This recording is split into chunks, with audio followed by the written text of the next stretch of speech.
Hello, everyone. This is Miroslava. I'm a student at the Ukrainian Catholic University in Lviv, Ukraine.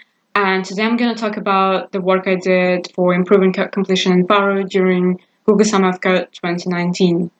So the basics first. What is code completion? It's essentially a context-aware tool that helps developers complete the code that they are typing. So for example, you might have small dictionary new, and just with a couple of keystrokes, it knows what to complete. And that works both in Playground and the editor.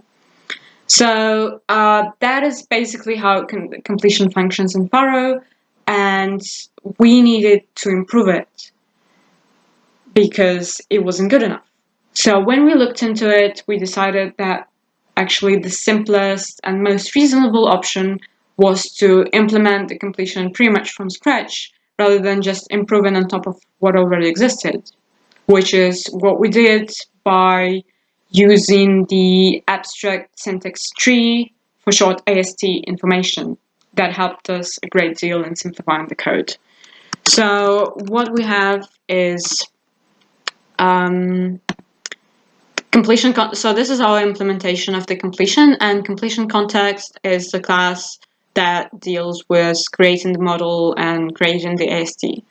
So for the AST, we're using the RB parser that parses the expression that we're typing from the beginning to the cursor position, do the semantic analysis, that's how we get the AST, and then we assign the type information to it, and then it's useful for things like we know a 1 is a small integer, and then we only suggest message sends that are specific for small integers.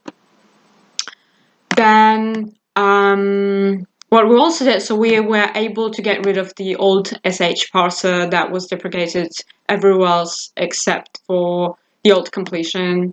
Now this is gone. The type guesser we don't need it anymore because we do it much simply with the help of the AST information. The view is the only thing that we kept because this is the UI behavior for menu, keystrokes, etc., etc.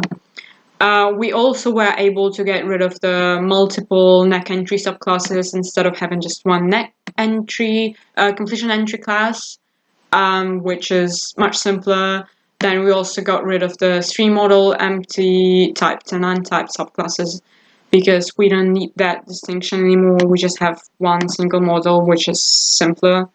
Then the completion controller is the part that controls the settings behavior.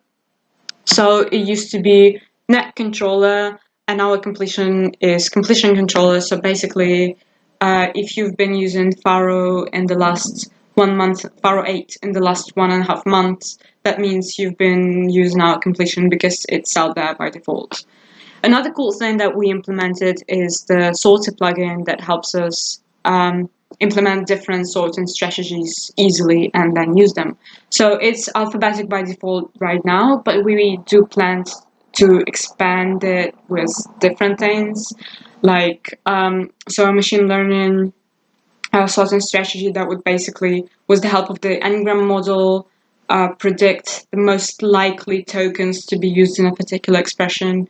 Or we want to also bring back the O-completion, but this time not as a separate completion tool, but as a sorting strategy where we just given recently modified things on top of the alphabetic one.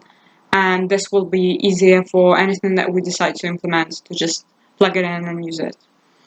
Then, so the context, the controller entry model, sorts of type in visitor is where we assign the type information. And then the completion producer is where we are using, where we are determining the behavior for each of the nodes. So for example, for the message node, we are just given a type specific message sent, or like for an array node, we have a node completion.